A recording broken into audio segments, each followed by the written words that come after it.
ang mga ganap ni CEO Miss Andrea Brillantes sa kanyang 22nd birthday party sa Lucky Land, Lucky Beauty kasama ang kanyang team.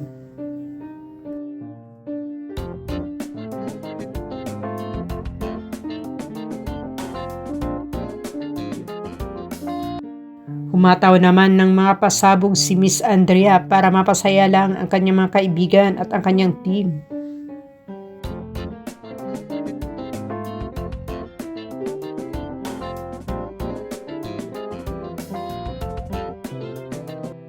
Nagpapasalamat naman si Miss Andrea sa lahat na nag-asikaso ng kanyang parties sa Lucky Land.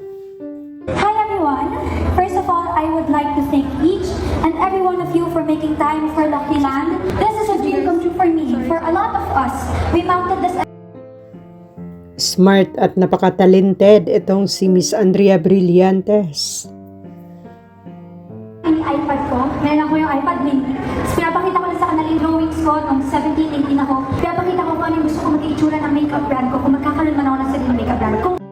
Pinopromote din ni Miss Andrea ang kanyang new product ng Lucky Beauty at ang kanyang bagong teleserye na ang Batang Quiapo. Heart and dream of having her own makeup brand since she was 12 years old. And at that time, it was such a dark place, a very, very dark time for her. That dreaming of something this big seemed.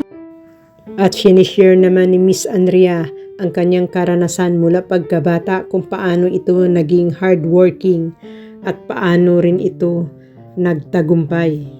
At aaminin ko, this past few weeks, sobrang overwhelmed ako sa lahat na nangyayari. Hindi niyo po alam, kakapasok ko lang sa isang show. Tapos, ang script sa Batang Quiapo. So, kailangan talaga present yung utak ko sa scenes. Kahit busy-busy si Miss Andrea sa kanyang taping ng kanyang bagong teleserye, pero hindi pa rin nito pinababayaan ang kanyang Lucky Beauty. Of course, I want to thank God for giving me this dream and blessing you the people to build it with and share it with. And thank you for blessing my dear content creator friends.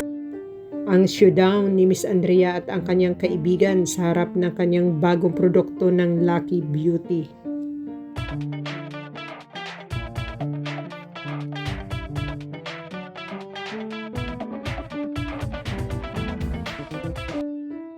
Napakabait at napakagaling din ang mga kaibigan ni Miss Andrea at ang kanyang team. Mahal na mahal ang aktres.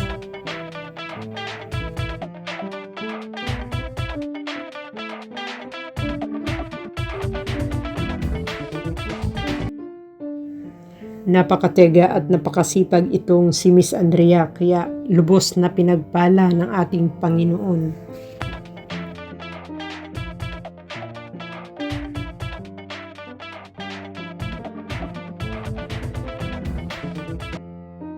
Napakaganda naman ang birthday surprise ni Miss Andrea mula sa kanyang Lucky Land team at mga kaibigan.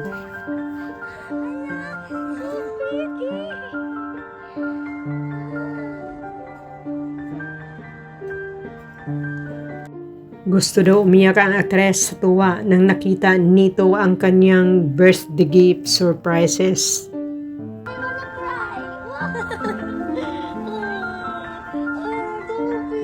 Good morning, everyone. Happy blessed birthday Miss Andrea Brillantes at congratulations!